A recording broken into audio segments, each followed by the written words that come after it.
March 22న ప్రేక్షకుల ముందుకు వచ్చిన సినిమా ఓం భీమ్ బుష్. ఈ సినిమాలో హీరో శ్రీవిష్ణు, ప్రియదర్శి, రాహుల్ రామకృష్ణ ప్రధాన పాత్రలో నటించి ప్రేక్షకులను కడుపుబ్బా నటించారు. హర్రర్ కామెడీగా వచ్చిన ఈ సినిమా సూపర్ సక్సెస్ అందుకుంది.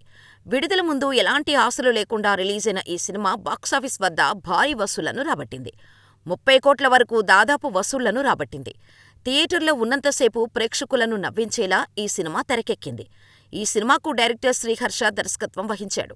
ఇక ప్రస్తుతం థియేటర్లలో ఫన్ అండ్ హర్రర్గా అలరిస్తున్న ఈ సినిమా అతి త్వరలో ఓటీటీలోకి రాబోతోంది. అనుకున్న దానికంటే ముందే ఈ సినిమా ఆన్లైన్లో రిలీజ్ కాబోతున్నట్టు తెలుస్తోంది. ఇందుకు సంబంధించి అమెజాన్ ప్రైమ్ వీడియోలో స్ట్రీమింగ్ అవ్వబోతున్నట్టు సమాచారం. ఈ సినిమా ఏప్రిల్ 19 నుంచి ఓటీటీలోకి అందుబాటులోకి తీసుకురాబోతున్నట్టు సమాచారం.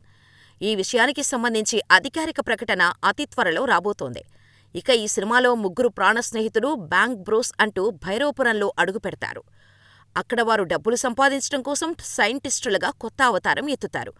ఊరివారు వీరి గురించి తెలుసుకోవటానికి ఓ పరీక్ష పెట్టగా అందులో వారు ఎలాంటి పరిస్థితులను ఎదుర్కొన్నానన్నారన్న విషయంపై కథనం కొనసాగుతుంది.